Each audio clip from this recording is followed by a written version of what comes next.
Our Voices of Experience speaker series for the Daniels College of Business is meant to bring CEOs and significant leaders to our community so that we can learn about their triumphs, we can learn about their mistakes, and we can learn about the lessons that they've learned as they've moved through their leadership careers.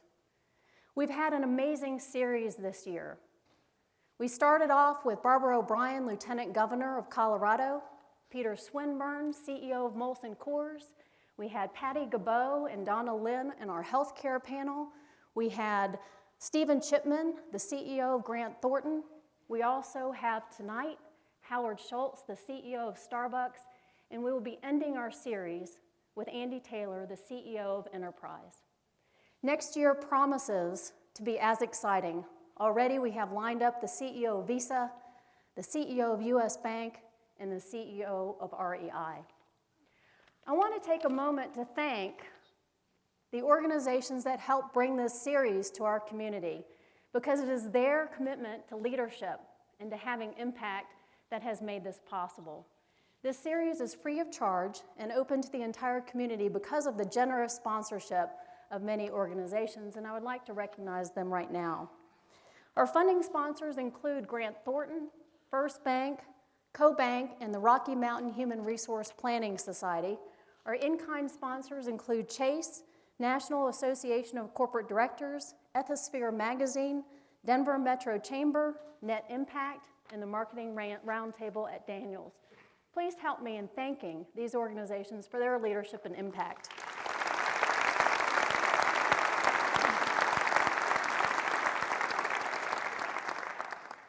Tonight we're very lucky. We have two significant people that will be up here on our stage tonight. Of course, Howard Schultz, the CEO of Starbucks, will be our keynote speaker, but we also have a facilitator for tonight's session who also is quite the leader and has had significant impact, Dr. Jim O'Toole. Dr. O'Toole is a distinguished business ethics chair in the Daniels College of Business. As I asked him tonight, I said, how many books have you actually written? He said, I don't know, somewhere around 17 or so. He's quite humble, quite accomplished. Let me just read to you a couple of the significant moments that he's had in his career and the impact that he's had. Dr. O'Toole is known by Ethisphere Magazine as one of the most 100 top influential people in business ethics. He's been cited by Leadership Excellence Magazine as one of the top 100 people in thought leadership on the topic of leadership, and he's also been recognized by Strategy and Business as one of the most influential authors in leadership. Quite significant.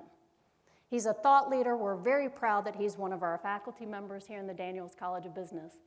He's helping us lead the Institute for Enterprise Ethics and the Carl Williams Business Partnership in Ethics, and is really leading the way as we carve our path and continue to focus on ethics, leadership, significance of character, and thought leadership in this area. Please join me in welcoming Dr. Jim O'Toole to the stage.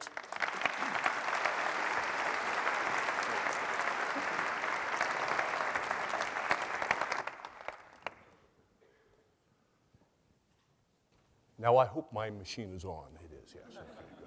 All right. Now, if you ask anybody over the age of about 50 who invented coffee, the chances are they would say it was Howard Schultz. And they'd only be exaggerating slightly. Just if you want to harken back to those terrible old days when we wanted a cup of joe, what we had to do was go to the local greasy spoon. What we got there was an absolutely vile liquid. It tasted a little bit like battery acid, and it was probably served lukewarm in a styrofoam cup. And the only way you could make it palatable was to put about a half pint of cream in it and about 7 or 8 teaspoons full of sugar. So as far as America's coffee was concerned, the whole world took great pity on us. Now, but they did forgive us, though, because they understood that the reason why we had such a miserable brew was because, thankfully, it was ignorance.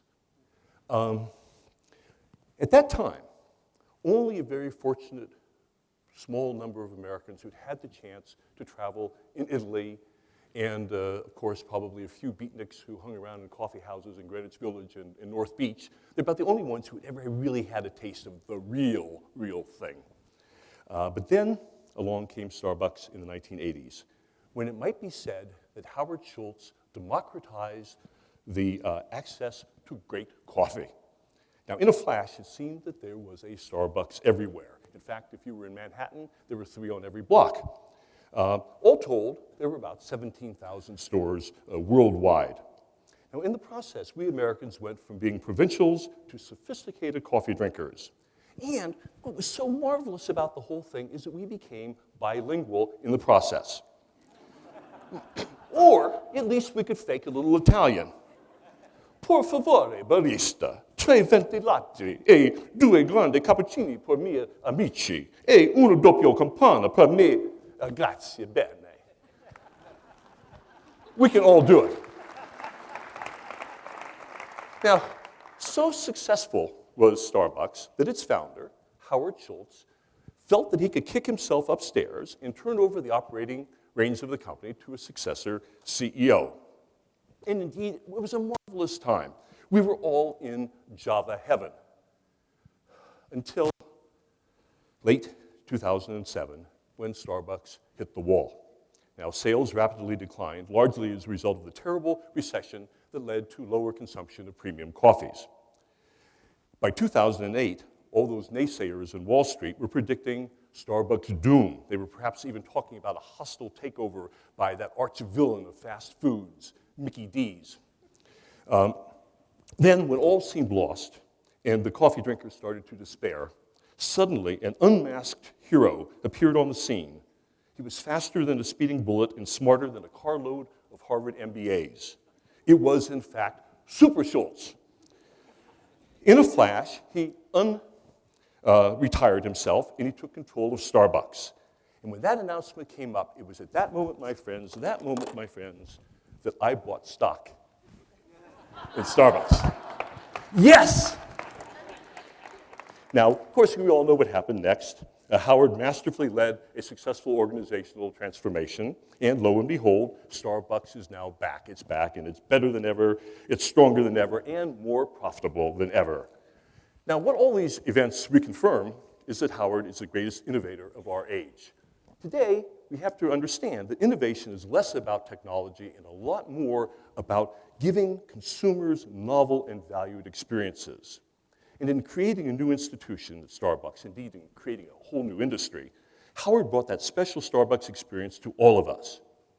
In sum, he is a brilliant entrepreneur, he's a brilliant innovator, he's a master of corporate change, and now, we found out today, he is the author of the #1 best-selling nonfiction book in America. Now, if you don't believe me about all that stuff that I've just said, catch this video.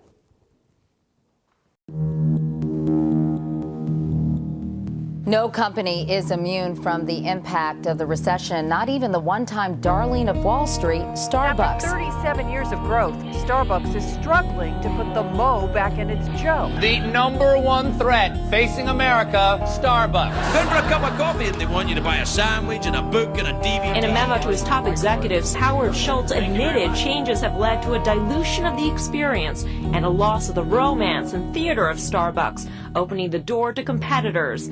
This must be eradicated. Yesterday, it was concluded that I would be coming back as Chief Executive Officer. I can see the light. I know what we have to do. We have to show up. We have to do the work. And what doing the work means is that we have to find answers to tough problems.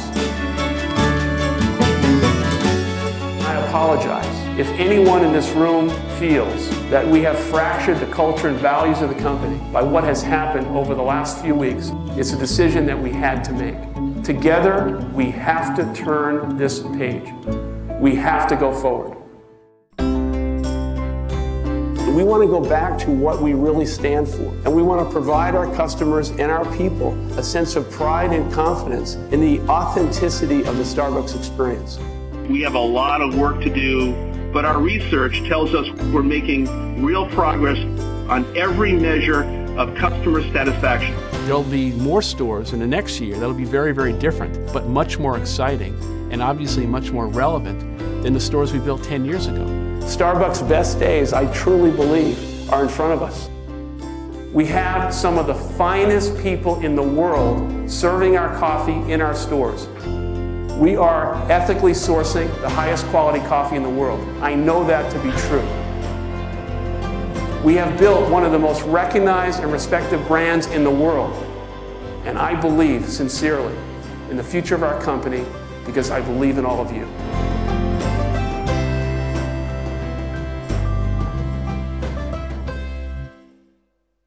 And now, on behalf of the Institute for Enterprise Ethics, I am honored to present to you the man who invented coffee as we know it, Howard Schultz. Welcome, Howard.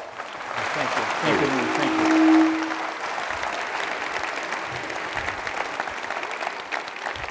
Thank you very much. This is a very high-tech stool. Good evening, and thank you so much for coming. I was just told that there's hundreds of other people in some other place. I don't know where you are, but thank you for coming this evening. I guess this is my 7th city in about 8 days. And I've gotten to speak to very enthusiastic groups of people, and this is the largest crowd, I guess, that I've had. So thank you so much for your enthusiasm for Starbucks and coming out to hear me speak. I hope I can meet your expectations. Let me begin by saying something that perhaps is not generally talked about in business, and it's a word that I use to categorize one of the chapters in the book. It's not a word that generally is used in business schools or in business classes, and it's love. I've been at Starbucks almost 30 years, and I came back to the company in January of 2008 because of unbridled enthusiasm and love and affection for the company and 200,000 people who wear the green apron, and my deep responsibility to them and their families to restore the company back to its rightful place. And other than my family, I can honestly say that there isn't anything that I would not do to defend this company and certainly enhance its standing in the marketplace. But the truth of the matter is that we suffered through a self-induced level of mistakes coupled with a cataclysmic financial crisis which I think brought about the perfect storm of pressure and anxiety and significant problems for the company. And prior to that, I did something in February of 2007. It was something that I did many, many times, but this was a little bit different. I had written a memo to the senior team of the company expressing my concern about issues that I felt were undermining the company's values and what we stand for in terms of putting the customer at the center of everything we do and valuing and respecting the people who we call partners who work for Starbucks. And what happened is I wrote this, ironically, on Valentine's Day 2007, and a few days later, despite the fact that I have done this many times, I was told, there was a knock on my door, and someone said, you better put your seatbelt on because we got a real problem. And the problem was that the memo was leaked by someone in the company. And overnight, there was unbelievable problems that was created by the memo, and specifically, it was viewed as an indictment from me to the management team of the company. It was not meant as an indictment, but I could no longer be a bystander. Now, I had given up the CEO title many years before, and even though I was not the CEO, as the chairman of the company, I was as culpable as anyone else in the problems that were created. And I've tried to be as transparent as I possibly can in writing the book to serve as a model and for other people to learn from the mistakes that we made. And I want to share with you with great transparency right in front of you that we did something not by design, but something happened to the company. For 15 consecutive years as a public company, we were on this magical carpet ride in which everything we literally touched turned to gold. And every city we opened, every country we opened, every new product, everything we did. And somewhere along the line, a virus entered the company. And the virus was entitlement. And it began to surface as a sense of invincibility and hubris. And no one woke up one day and said, you know, we're invincible, we can do anything. But a mentality started growing in the company in which the growth and the success started covering up mistakes. But because the stock price was so high, and the world had determined that we were the kind of company that was a darling of Wall Street, the company became somewhat complicit with our PE, the stock price, and not by design, but just it evolved, that we started measuring and rewarding the wrong things. And when I wrote that memo, I could smell it. I could smell that we were heading for a collision course with time, and that something was going to happen. The memo, because it was leaked, in a perverse way became a catalyst for very honest dialogue. Now, I want to rewind the clock just for a moment, and then I'll get back to that period. Starbucks Coffee Company, in a very unique way, not better than any other company, set out to build a different type of business model. And that business model was based on core values that specifically was designed to achieve the fragile balance between profitability and a social conscience. It's important that you understand that the foundation of the company was created in a very unique way. And that uniqueness in a very in a way that is hard to understand, but I'll try and explain it, is linked to me, not because of my ego or my strength of conviction, but what I experienced as a young child. I grew up in Brooklyn, New York, and for those of you on the East Coast, you would be familiar with the term the projects. For those of you on the West Coast, it's federally subsidized housing. And my dad never made more than $20,000 a year. We were a blue-collar, lower-class family. The rent, when I was a kid, that my parents were paying was $96 a month for a one-bedroom apartment. And it was a tough childhood. When I was 7 years old, I came home from school, 1960, and I walked in, and my father was spread on a couch with a cast from his waist to his ankle. He had a series of really bad jobs, but this one particular job was probably the worst. He was a diaper delivery man before the invention of Pampers. You can imagine. And he fell on a sheet of ice and broke his hip and an ankle. And in 1960, if you were a blue-collar worker and you got hurt on the job, you were basically dismissed. There was no workman's compensation. There was no health insurance. And we were just, I was witnessing at the age of 7, literally the fracturing of the American dream. And I witnessed what my parents went through in terms of my father's self-esteem and just what it was like to be left behind. Now, I never imagined my wildest dreams that a kid from Brooklyn on the other side of the tracks would one day be in a position to be part of a great company or certainly be in a position to build a great company. But once I was, I realized that that imprinting moment at the age of 7 in 1960 needed to be linked to something for the future of our company. And in a way, I wanted to try and build the kind of company that my father never got a chance to work for. So almost 26 years ago, Starbucks became the first company in America to provide comprehensive health insurance and equity in the form of stock options to every single employee, including part-time workers. That was a huge, huge commitment on our part. And we did that when we were a private company still losing money. Fast forward, that benefit today will cost Starbucks this year $256 million. Our largest single line item on our income statement, other than green coffee for the whole corporation. Okay. Fast forward. Now I've written the memo, and we're now having a series of very honest conversations, and all of a sudden the music stops playing. And the number one metric that Wall Street uses to evaluate the health and strength of a public retail company or a restaurant company is something called comp store sales. Have you heard of it?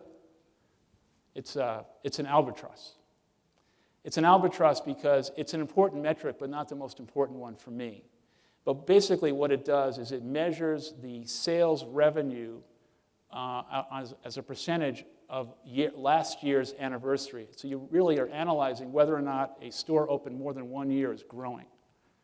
And when I said earlier we were measuring and rewarding the wrong thing, and we became complicit with Wall Street, what had happened was that we were doing everything humanly possible to feed the beast of comp store sales. And we were measuring sales per hour, transactions per hour, and doing everything we can for growth. New stores as well as growing existing ones. And there's nothing wrong with that if it's balanced with making sure that the customer is at the center of everything you do. And that wasn't the case. When the music stopped playing, I realized that as the chairman, I wanted to support the management team and I wanted to support the CEO, but I had no power to really influence anything. And it became clear that things were getting much worse. So in January of 2008, I returned as CEO. There were some people who were cheering that, and there were a lot of people who said they should shoot the board. They don't need the founder to come back. They need a professional CEO to manage this company. Now, I came back before the cataclysmic financial crisis really raised its head, but once it did, Starbucks, for some reason, became the poster child for excess. And McDonald's announced a $150 million advertising campaign and a $1.5 billion capital campaign to build McCafes. And Wall Street, in their divine wisdom, had decided this is it for Starbucks. It's over. And the media jumped on. Wall Street jumped on. Customers began to question us. And all of a sudden, in a period of months, the stock price was in a perilous spiral down. And we were in the process of losing $21 billion in market value in less than 10 months. And it was serious. So what do I do? You know, managing through a crisis versus being the entrepreneur that helped build the company is a very, very different discipline. When you're building a company, you have such enthusiasm and such vision, and you have the wind at your back because all you see is just the bright lights. And especially when you have a little bit of success and traction. When you're managing through a crisis, the headwinds are just unbelievable. And coupled with the financial crisis, there was no navigational instruments, no blueprint. I was calling everyone I knew for help, and honestly, no one had any idea how bad it would get in terms of the consumer spending and the economy and the recession and unemployment, and it was dire. And then I began to ask questions, now that I was the CEO again, about what was really going on in the company. And every time I'd ask a question or uncover a rock, metaphorically, I really found things that I thought were worse than I thought. The thing that really troubled me was as I began to visit stores and taste the coffee and understand how we were making the perfect shot of espresso or steaming milk, I was really depressed that we had completely lost the art and love and romance of coffee. And so I did something that was really unorthodox, and I don't think that any other national retailer had ever done it before. And when I announced it, they wanted to shoot me. And I announced that we were going to close all our stores throughout North America, 11,000 stores, for retraining. Can you imagine? The competition used that as just, they smelled blood. And they used that every single way to demonstrate that Starbucks was completely screwed up and lost their way. Wall Street said, if they're closing stores or retraining, we got to get out of the stock. The media just destroyed us. And a lot of self-doubt in the company.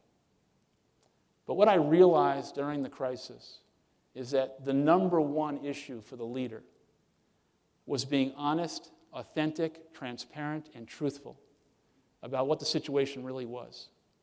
And I knew we could not transform the company if we didn't go back to the core of really why we existed in terms of coffee. So we retrained 115,000 people. After we did that, I think we began to demonstrate our love and commitment to making the perfect cup of coffee for our customers. But the economy was still raging havoc across the country, and we were really feeling it. We had negative comp store sales for the first time in our history, at -8 and then -9. And the board had asked me to model -15 and -20, and there were many national retailers that had double-digit negative comps. When we started modeling -15, we realized that the company was not going to make it if we got to that level. And we were at -9, we didn't really know if it was going to get worse or better.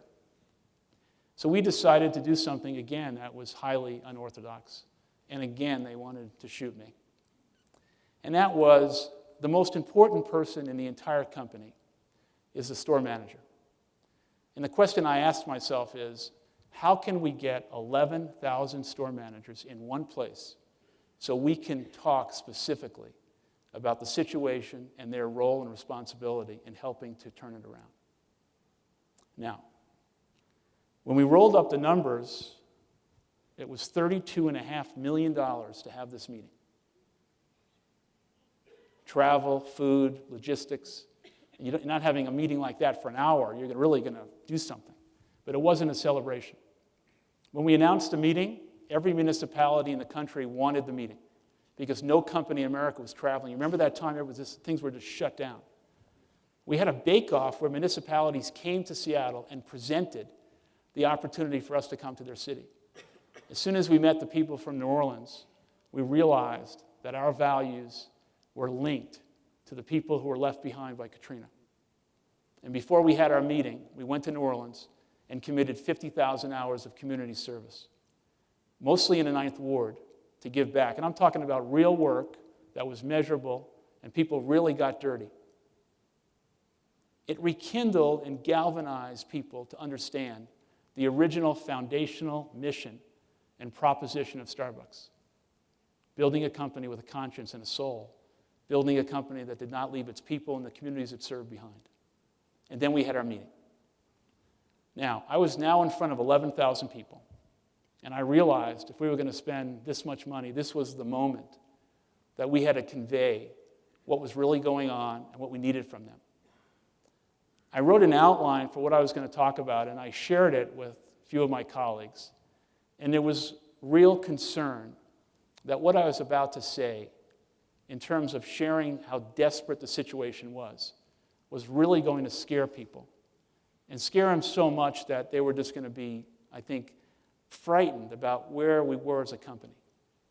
And once again, I felt very strongly that everyone in the company needed to have as much information as I did about how desperate the situation was. So I laid out the facts, that if we get to -14, -15% comps, we may not make it. But what does it really mean? I also apologized in front of everybody that I felt as leaders we had let them and their families down.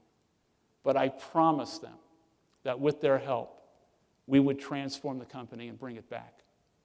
But I had to ask for something specific. And I asked a question about what it means not to be a bystander. And I said, there's thousands of customers that come through our stores every day, and it's no longer enough to do 9 out of 10 things well or 8 out of 10 things well. In fact, if one thing goes wrong, we cannot afford this point and never again to allow a sea of mediocrity to enter the doors of Starbucks. We've now retrained all of you and 115,000 people, and we have to absolutely not be a bystander. And if you see something that's inconsistent with the quality of this company, its heritage, its tradition, and our collective responsibility, and you ignore it and you become a bystander, then you are now part of the problem. And then I said, I want to talk to you about what it means to take things personally, really personally. And I said, listen, we have 17,000 stores, and we're serving 60 million customers a week. But for too long, we've been talking about it at 30,000 feet in a very lofty way. It's not about 17,000 stores. It's about one store, one extraordinary cup of coffee, and the ability of you and your people to exceed the expectations of the customer. And if we do that thousands of times every single day, we will be in a position to turn the company around. But taking it personally means this: success is not an entitlement. It has to be earned, and earned every day. And if you want to know what's at stake, then let me tell you, if this gets significantly worse, the essence of how you are providing for your family is going to be taken away. The food on your table is in danger. Don't do it for me. Don't do it for 11,000 people. Do it for yourself and your family, and take it personally. I also said in private meetings with more senior people, this is a monumental task. And I'm going to ask all of you to do things that you've never done before. But I'm not going to ask anything of you that I'm not asking of myself. But if you intuitively really don't believe that we can turn things around, if you don't believe in the mission and the values, if for whatever reason this isn't what you want to do, tell me now. And we'll have a very private, respectful conversation, because it'll be a much more different conversation if I come to you. 9 of the 11 direct reports I inherited in January of 2008 were gone in 6 months. And I think in a crisis, the leader has to be very decisive, because the company and its people are relying on your decision-making. The innovation that came, coupled with the renewed level of commitment and passion, began to, I think, create a sea change in the company. First off, we came out of New Orleans on fire. And it was the first time where I really felt, I wouldn't say the wind at our back, but a little bit of breeze, that people are starting to believe and get it.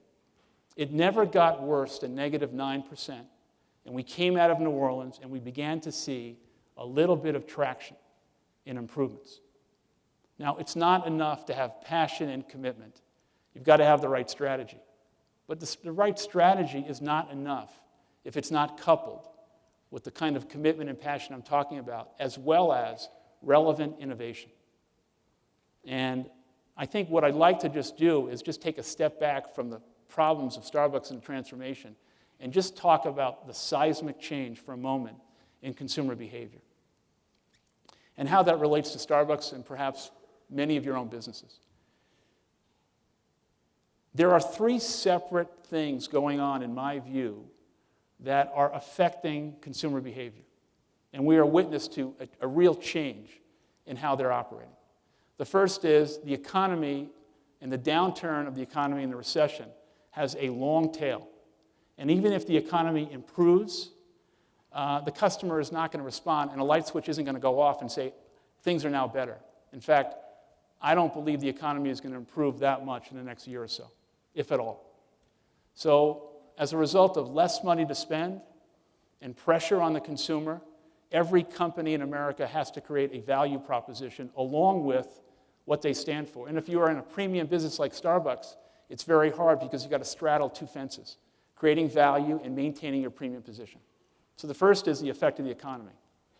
The second, and things that I think we're all aware of, is the seismic change as a result of social and digital media. The rules of engagement in marketing a brand or a company today are dramatically different than they were in the past. And that train has left the station. It's not coming back. And I don't think most companies have enough money to spend on traditional marketing. So you have to create investment and capability and resources and understanding how to leverage these channels. That's the second. The third, and things that I think are not talked about as much, but really as vital as anything else, is the fact that we have parity in the marketplace. We all have competition.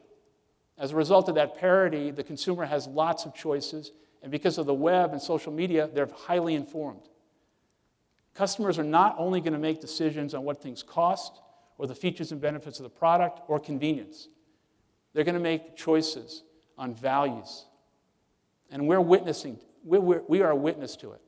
And that is, the consumer is making choices every single day based on the ethics, the values, and the integrity of the organization, how you treat your people, your involvement in the community. And those companies that have like-minded values to the consumer are the choices that they want to make and they will make. And I'm not talking about issuing a press release or writing a check. I'm talking about making a declaration in the company in which the strategic relationship with regard to having a social conscience is as important as anything else you do. Those are 3 seismic changes. It's going to get a little water. The other thing that I think is going on, and I talked about this in New York and got criticized for it, is the role of a corporation. And let me start with, I spent the last 2 days in the state of California. And while I was there, I was told that California is roughly about $50 billion in debt and facing insolvency. How many people have businesses in California? There's a lot of bad stuff coming. And if we look at Wisconsin and Ohio, irregardless of whether you're a Republican or a Democrat, the issues are the following. Half the states in America are facing insolvency, and two-thirds of the states in America have budget deficits. What happened in Wisconsin and Ohio, no matter where you are in the political spectrum, is the following. The legacy costs of the responsibility of states on a go-forward basis and their responsibility at the local, state, and federal level to social services are going to be examined in ways that we've never seen before, and we're going to be witness to acute cuts. Acute. And those cuts are going to have a profound impact on our lives. And the question I think that we have to ask is, what is the role and responsibility of the corporation? And I would submit very strongly, first and foremost, the employee and the relationship we have with our employees as a corporation is going to have to be valued at a much higher level than before. Because there's going to be such significant cuts that people are going to be facing a new order. And it's coming.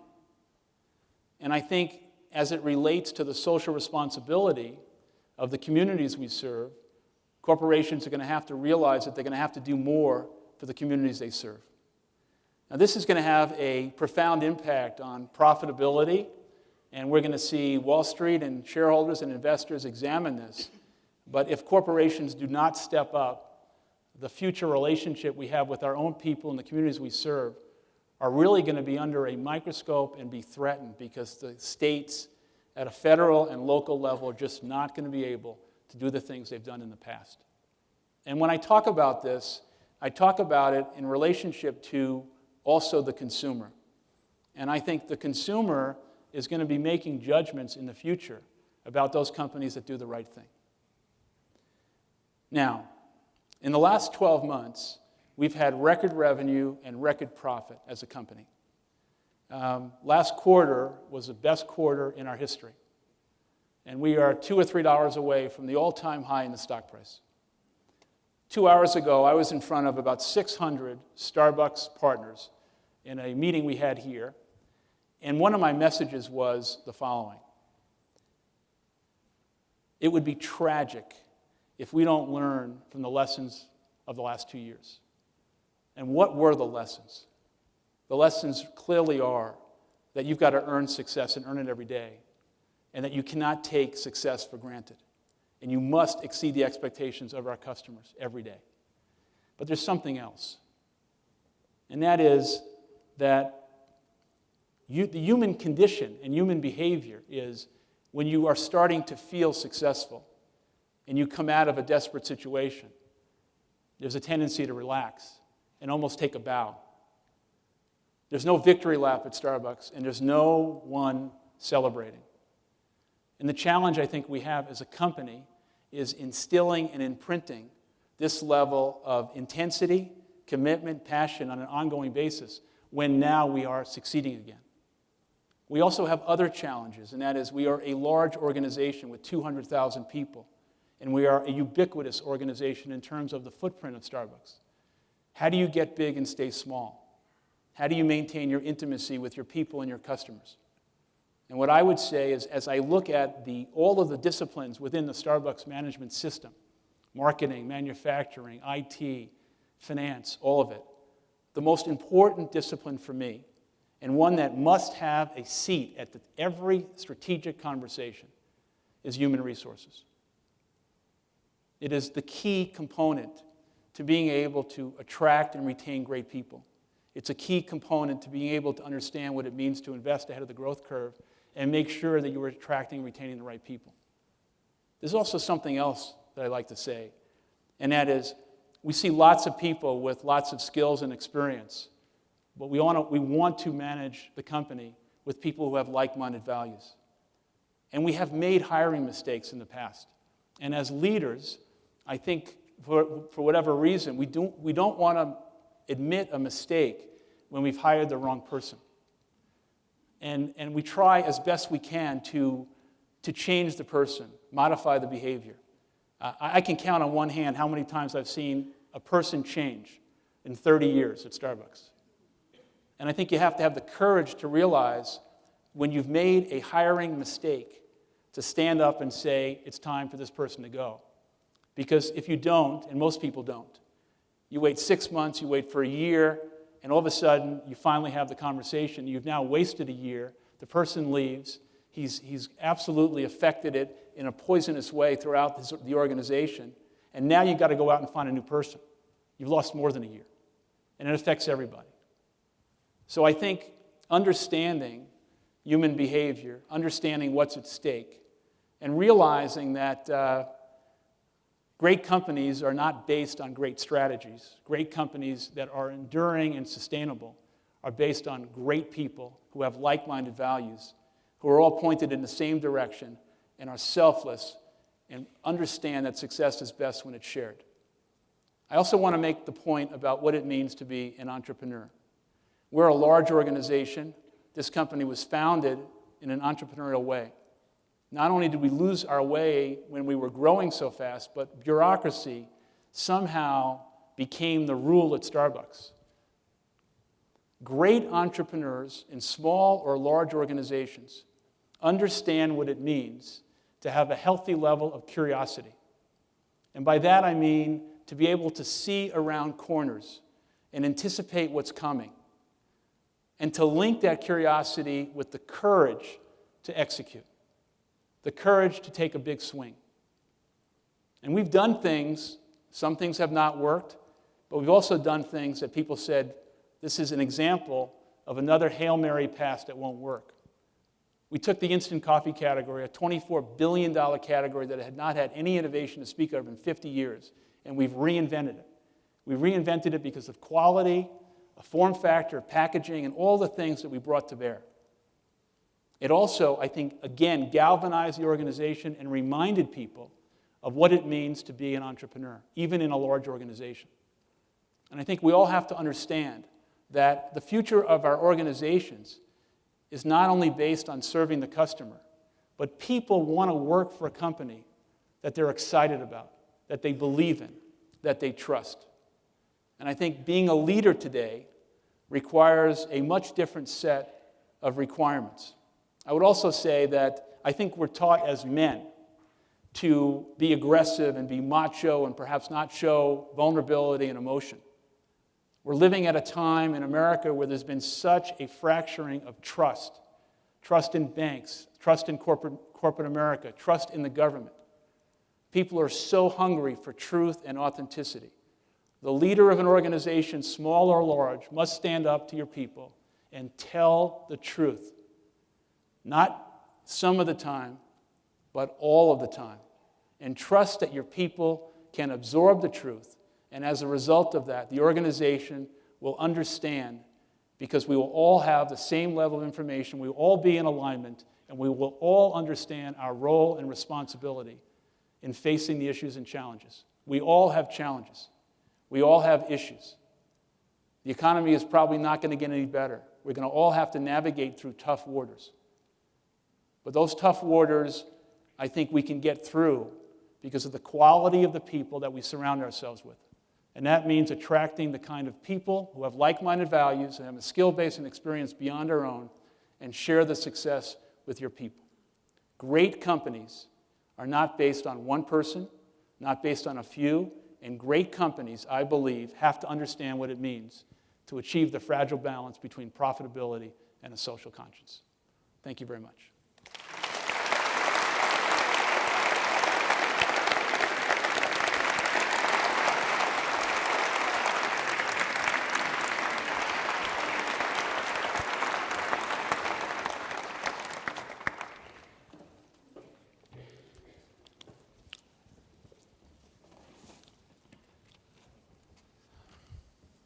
How are we doing? That was fantastic. Oh, okay. It really was. The only thing that was better was your book. You know, I want to tell you, the book is really dramatic. I mean, it's high drama. Your business books aren't high drama. I mean, some of them are tragedies and some of them are comedies, but very few of them are high drama. So it's really marvelous. You know, one of the words you used towards the end of your talk tonight, and a word that runs all the way through your book, is this word discipline. And I mean, you must use it 50 times in the book. And you talk about the fact that Starbucks needs to pursue disciplined growth. Now, to most people, most observers, disciplined growth is, you know, almost an oxymoron. It seems almost part and parcel of capitalism for there to be irrational exuberance when things are going well, and followed by, overexpansion and then a bust. Lots of CEOs in the past have talked about disciplined growth, but very few of them have ever achieved it. What does it really mean to Starbucks? What are you going to really do to get disciplined growth? When it comes down to just the practical stuff, how are you going to achieve it? Well, if you accept the premise that growth at times covers up mistakes, and we live through that, I think what it means to me is that most companies, especially high-growth companies, only look forward, and very few look back. If we would have looked back during the period of hyper-growth, we would have discovered that there were serious mistakes that were made. So I think, first off, metaphorically, you've got to be willing to look forward and look back. But I think the kind of growth that we're now talking about is measuring the kind of investments that we're making with very strict guidelines in terms of return on investment and not betting the company on certain initiatives. And I just think that the kind of growth that we're now entering is not only a growth of our stores, but we're also building a new kind of business, which is the CPG business in grocery. And I just think that we've learned a great lesson that will never be repeated again. Well, some of the cynics in the business press have said, I know Howard Schultz is saying that, but let's look at their growth in China today. Said, aren't they doing exactly in China what they did in the in the 90s in the U.S.? Well, we've been in China for 12 years. We have 800 stores there. The opportunity in China is now being created and executed by a Chinese team who's local. And the kind of growth that we have in China is about 100 stores a year versus 1,000 that we're opening in the U.S. in our hypergrowth. The size of the prize in China for Starbucks is massive, where we think we can have thousands of stores. There also is lots of people coming in, lots of competitors, and we think we understand the market after making certain mistakes. We now have a fantastic foundation to build on, and we're certainly not going to accelerate the growth in China at a point where we would in any way not learn the lessons from the past. But we think we can have thousands of stores there, and it is our most profitable market at the unit level today. One of the prices that Starbucks paid as a result of the undisciplined growth was downsizing, and that started right in your own headquarters. I mean, you mentioned today that 9 of your 11 people left, including the CEO, who was your chosen successor. Yeah. Okay. What are you doing different today than you did before, so that one of these days you are going to leave, and so that you won't have to come back and rehire yourself a second time? I mean, how are you developing these people differently than you did before? Right. Well, I think I have to take personal responsibility for getting succession wrong last time. But we hired a great CEO who was a wonderful person. In retrospect, I don't think he was set up for success as we were heading into a financial crisis. I've committed to the board that I'm here to see this through, and I'm not leaving anytime soon. And I now believe that the future CEO of Starbucks should come from within, because the culture and the sensibilities you need to understand about the value proposition of Starbucks inside and out, I don't think can be taught in the short term by an outsider. What I want to avoid is I don't want anyone running for office today inside the company. But I have to take responsibility for what went wrong, and I also have to take responsibility. I have to get that right, and of all the things that I'm charged with right now, I think that is a top 3, top 5 issue that has to be executed perfectly. It's often said that one of the prime tasks of the CEO is to develop the people who reports to him or her. In terms of development, what does development mean to you with the people who are your top managers? How do you go about developing them? When someone is hired from the outside right now at a senior position at Starbucks, they go through approximately 4 months of immersion. 4 months. Now, after the 4th week, they are biting at the bit to get out because they want to get in position. And we take them through levels of working in stores and really understanding what it is we do. Now, after 4 months of coming out of immersion, they are dying to do something big. And my advice to them is, you've been hired because we believe in you and your talent. And for you to land softly within the organization culturally, don't try and take a big swing. In fact, just try and hit a single. Now, I think that Starbucks, our culture is not better than anyone else, but it's quite unique. The culture, in a sense, self-selects people and audits people out. And we've seen that over and over.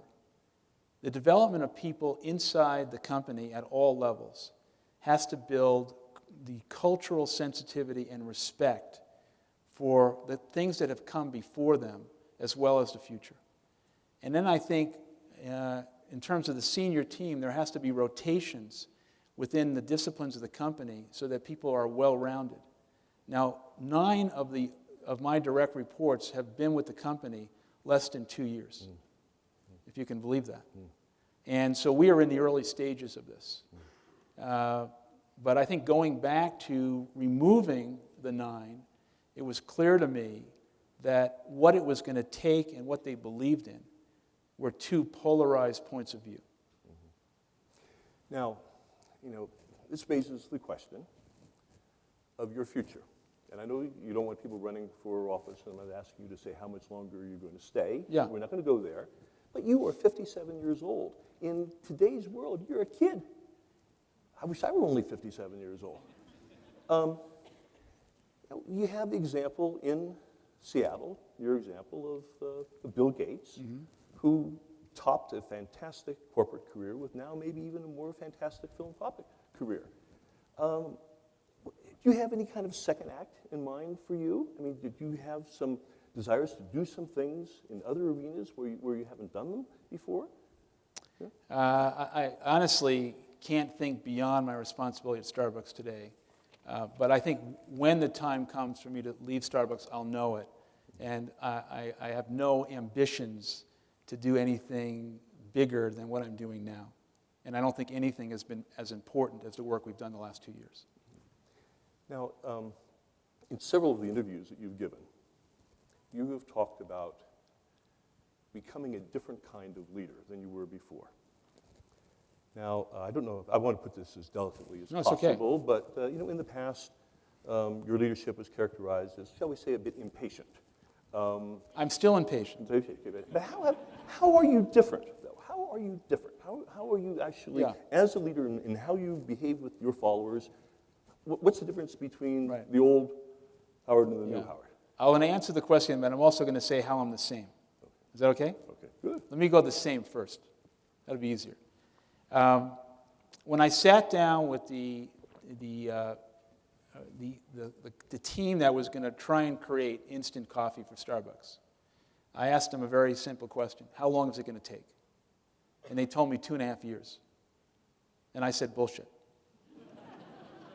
It's a bit impatient, yes. There's no way we have 2.5 years. The iPod was developed in 1.5 years from scratch. And I said, I want this product in the market in less than 1.5 years. What are the resources you need, and what are the barriers that exist? Because we're going to remove them. And in 1.5 years, less than 1.5 years, we were in market. So you're going to get what you measure and reward. And I think people can do things, people are capable of doing bigger and more things than they think, and people want to be part of something larger than themselves. And I think that was a good example. Now, I was the same because we were in a desperate situation, and we didn't have 2.5 years. How I'm different? In the entrepreneurial days of building the company, it was more about me and my leadership. Because I didn't have a lot of skilled people around me. We couldn't afford them. We now have a world-class team. There's more of a consensus. There's more of a creative debate, sometimes tension. I don't have all the answers, and I think I'm much more willing to yield to others. And I've done it countless times. But at the same time, someone's got to make a decision. And someone has to be willing to have the responsibility if that decision is wrong. I write in the book that I blew completely. I made a huge mistake where during the height of the crisis, I was searching for a silver bullet. And I thought I found it in Italy. And I rushed it to market in California. It was a disaster, a train wreck. And I owned it completely. And I learned a great deal, and as a result of that, Starbucks Via was made in a much different fashion. But I don't have all the answers. And I'm much more willing, I think, today to recognize that. Our mutual buddy, Warren Bennis, asked me to follow up on that question with this. He said, I think Howard is constantly learning, and he is developing as a leader. And I've noticed that in the time that I've known him. He said, but I don't know how he learns. How do you learn? I mean, do you learn from failures? Do you learn from listening to people? Do you learn? What's the source of learning for a top executive? Well, first off, I am constantly calling on other people who are smarter and wiser than me to understand what they're doing in their perspective. So during the crisis, I was calling Warren. I was calling Jim Sinegal, the founder of Costco, Les Wexner at The Limited, Mickey Drexler at J. Crew, Michael Dell, all of these people just trying to get something. And you never know who you're going to learn from. But I tell a great story in the front end of the book where I was in Milan and I walked into a cutlery store selling knives. Now, I view myself really as a merchant. Mm-hmm. And I feel a deep level of understanding about what it means to be a merchant. And I walked into this store, and this was the best merchandising I've ever seen of anything. And I wanted to meet the guy who runs it. And I find out this is a 100-year-old company, and it's the son of the founder, who's 85 years old right now. Doesn't speak a word of English. And I said, can I meet him? And they said no. So I find someone I know in Italy to set up a meeting. And the guy, Mr. Lorenzi, says, I'm going to give him 15 minutes. So on a Saturday morning, I go see him, and I've got 15 minutes. 4 hours later, I felt like I was at the foot of the Pope, the master. And there was a moment in time. He has one store. And he said to me in Italian through the interpreter, "How many stores do you have?"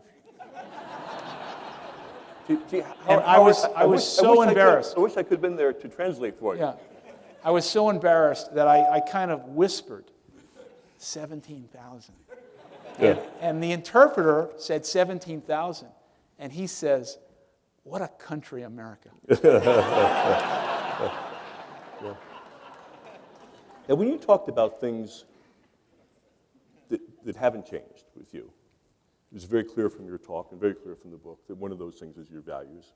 And you talk about, as often as you use the word discipline, you use the word balance, and balance between profitability and preserving those values. You have done, your company has done, about as good a job as any large company in terms of ethical sourcing of your products, for example, trying to create healthier products, working for environmental sustainability in terms of the packaging of the goods and all that you've done. But as good a job as you've done, you still aren't there yet in all those things. What are, in regard to that sort of social part of the mission, what are your long-range goals? Where do you want to go in that regard? Is there still a lot more to do? What is there to do? I think there's a tremendous amount we need to do and I want to do. But I also realize that we can't do everything we want to do at the time we want to do it. We just had, in every market that I'm in, we have a company-wide meeting. And we just had one 2 hours ago. And there's a Q&A session. And after people ask me some very good questions, I say, I want you to stop asking questions and tell me what you're concerned about, what we're not doing well. Give me a complaint. And all of a sudden, you get one question, and then it opens up.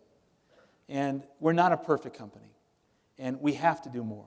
Now, there's lots of things that we have in front of us that we have to solve. We have a new one. That's the cost of coffee. Now, I'll get to the answer to your question, but the cost of coffee right now is at an all-time high over the last 20 years. And it's a $200 million problem that we have for fiscal 12 if it stays at this level. Now, we have to navigate through that. At the same time, I want to provide a new level of tuition reimbursement for every Starbucks person. And I know what that cost is. At the same time, there's other things that we want to do in terms of total pay at Starbucks. We're buying coffee from 30 producing emerging countries. We're involved in the immunization of children, of building schools, of microloans. We're deeply involved with the government of Rwanda in recreating their coffee industry post-genocide. These things cost an extraordinary amount of money. And so, all these choices, and at the same time, you got Wall Street every day. And the mentality of the street, unfortunately, is not long-term. So the balance that we have to try and create is sequencing all of this and also not trying to create expectations we can't meet. At the same time, I want to create a company that our people go home at night and are extraordinarily proud of, but most importantly, they trust the leadership of the company to do the right thing, even if we can't do everything when they want it. In that regard, Howard, the thing that really knocked me out when I read your book, because I hadn't heard about this before, was when you took the 11,000 people down to New Orleans after Katrina, and of course you were in the midst of the crisis at that time, that everybody down there took a full day out to do community service. I mean, you gave them 11,000 human hours of volunteer activity. Right. Now that must have been hard as hell to justify, in the middle of all this to do that. Was that a tough decision for you? It was not a tough decision. In fact, it was one of the easiest decisions we made. And I think we evaluated the conference by surveying everybody who went. And the number one thing that came back in terms of what meant the most to people was not the talk that I gave or all the things we did during those 3 days. What came back is the opportunity to serve others and what it meant to them that during this crisis we would think about other people other than ourselves. And I think we all have to remember something, that is that it's not only about ringing the register.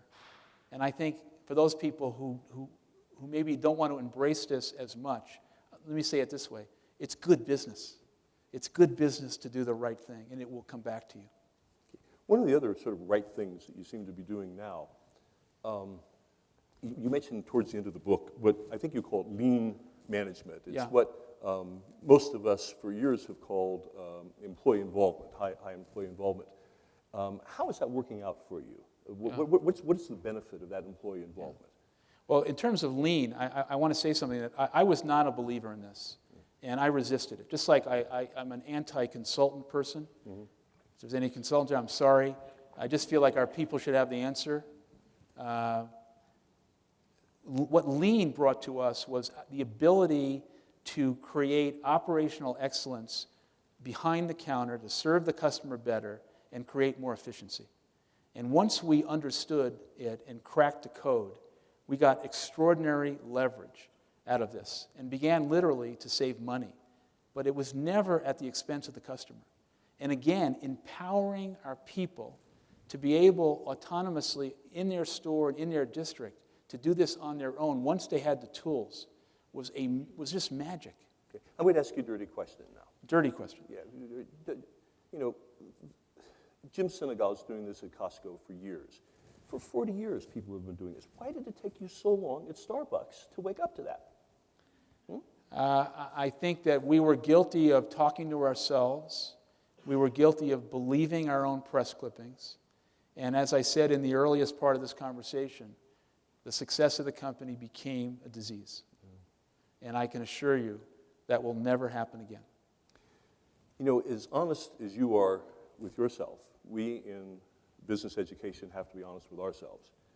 And the truth is, we haven't done a great job in business education over the last few years either. We're part of as much part of the problem as we've been part of the solution. A lot of schools, like particularly here at Daniels, we were working very, very hard to come up with an MBA curriculum for the future. And as you look at what business schools are producing today, what advice could you give us in terms of our curriculum? Are there some things that we're doing we shouldn't be doing? Are there some things that we should be stressing that we're not stressing? Are there some areas or subject matter that we should really be addressing more than we have in the past? I mean, how can we benefit from what you have learned so that we can ultimately help that next generation to be a success?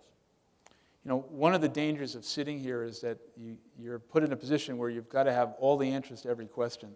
And I don't have all the answers. But what I would say, just off the cuff, I did not go to business school. I don't have a business degree. Although I did speak at Harvard last week. And there was a little part of me where I just felt, I'm at Harvard. Anyway. I don't want to give a glib answer because I think it's a very important question.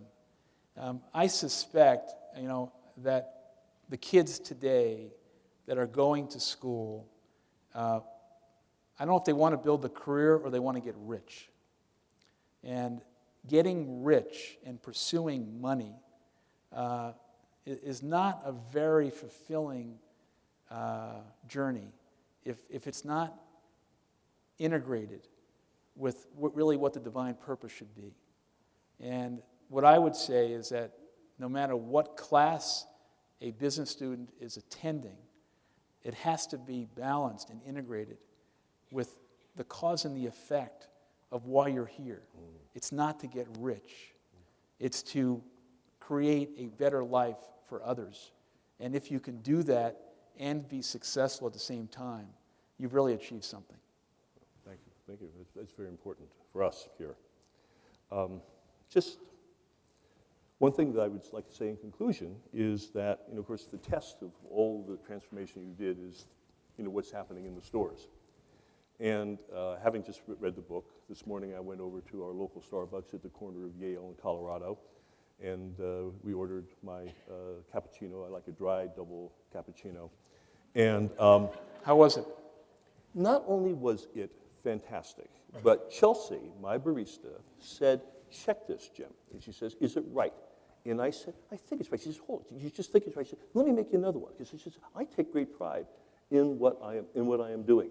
I said to myself, If Howard Schultz was here, he'd be really proud. I'd be, absolutely. Yeah, and so congratulations to you. And on behalf of the Institute for Enterprise Ethics and on behalf of the Daniels College of Business at the University of Denver, I want to thank you for taking Thank your you time all with very us much. today. Thank you. Thank you. Thank you.